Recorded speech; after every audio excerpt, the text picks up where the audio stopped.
everybody. Welcome to the very first episode of Done Better, the movie review show that makes things better. If you have a better slogan than that, then please put it in the YouTube comments below, and I will very much consider just using that one because that one f***ing sucked. And I swear, by the way. So if you have a problem with that, you can go find another YouTube channel. Let's dive right into it. Let's do this. Jurassic World. It's not about control. Stand down. It's a relationship based on respect. Number 1, make Claire the main character. Number 2, change the relationship between Owen and Claire. And number 3, kill the kids. I know what you're thinking. Kill the kids? Do you not like children? No, I don't. But I'm not talking about literally killing them. Probably not. We'll see what happens when we go through the list. From my point of view, Claire is the character that goes through the most change over the arc of the story. Some of you may argue that Claire is actually the main protagonist of Jurassic World. Some of you might say that's not true at all. That's where it's very obvious that it didn't really work either way, did it? Okay, so let's move on, because I think number 2 actually has quite a big effect on how we look at number 1. I gotta eat. I gotta hunt. I gotta...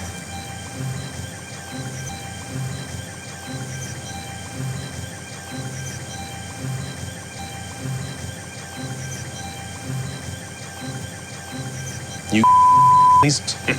Right off the bat, right off the bat, right off the Pratt. Right off the bat, damn it. Right off the bat. Chris Pratt's character, Owen, is fucking boring. Every scene with him just seemed to be him posing or standing. There was a lot of his hands on his hips, doing the thing.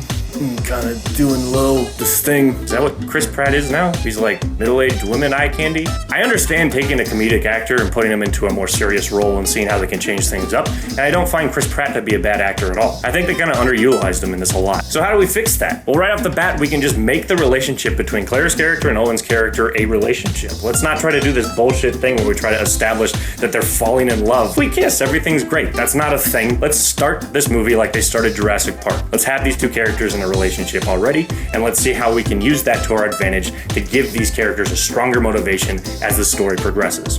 In the film currently, when the mutated genetic dinosaur shows up, Chris Pratt's character's first instinct is to say, let's just go murder it. Let's have him do the opposite and say, let's not kill this creature. He actually sees these creatures as living, breathing things, and we need to accept our fate, basically. On the opposite side is Claire's character, who sees everything as an asset, almost like a fax machine or a printer in the office. But at a certain point, once it starts to harm the guests, of course she's going to want to kill it, which would give a very nice butting of heads between Owen and Claire. And we could focus less on like, oh, will they, won't they get together, and more on like, how are they going to survive through this relationship. By doing that, we can set up an arc for both characters. Claire's character goes from seeing every living creature as an asset in a fax machine to suddenly caring about them and almost wanting to preserve them. Chris Pratt has to go from seeing these things only as living, breathing creatures that deserve life to maybe accepting that there are some things that maybe don't deserve the life they've been given. What that does is actually keeps all the set pieces that have kind of been established in the rest of the film intact.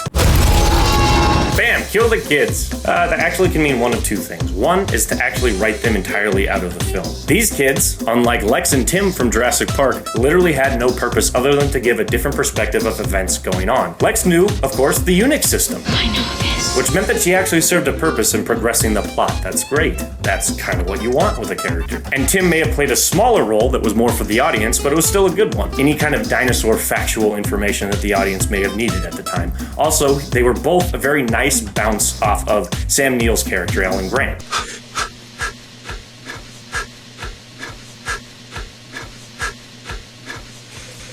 Yeah, and I said there was a second one. It was to kill the kids. Bring them in and kill one of them off. We'll raise the stakes. So, there you go. 3 little pebbles that landed in the Jurassic World pond and hopefully affected the rest of the film in a more positive and better way. Alright, so before we end this, let's just look at a list of a couple little tiny things that I felt they could have changed. Number 1, let's not have all the female characters in this cry. Claire, Charlene from Archer, Desk Lady, whose name I don't actually remember, were actually on screen crying. That's a lot of crying. That's a lot of crying. Fist bumps. I feel like there should have been a lot more fist bumps at the end of this film. The Raptors and the T-Rexes and the Indominus Rexes and the Mosasaurus. Flipper bump, Raptor, Claw, and T-Rex, like make a, actually, that would be a high five actually. So that's 2 and 3. Blue looks at old Owen, claw and human hand, fist bumping, and then Owen could have fisted Claire. Fist bump Claire. I did like how they kind of revealed what the Indominus Rex was built out of, but I feel like could have been handled a little bit better. How did it turn off its thermal signature? Well, it's part frog. Oh, wait, it has camo? How is that possible? Well, it's part cuttlefish. Oh, track it down with raptors. It can't hide from raptors. Actually, it's part raptor. Oh, well, fuck it. We'll poison it. Part lunch lady, bitch. Oh. And finally, I feel if they had just replaced some of the dinosaur sounds with something a little more epic and with a little more punch, they would have just done a better job with everything.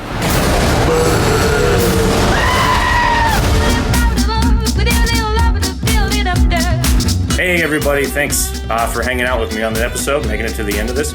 Please like, share, do all that shit, subscribe, do the internet things that happen and make things work. And then feel free to post in the comments any films that you think can be done better, and I will try to do them. Be sure to check out my web series as well, by the way, or all the other videos I do. And don't check me out on Twitter, because I don't have a Twitter handle, and I don't care about Twitter. I care a little bit.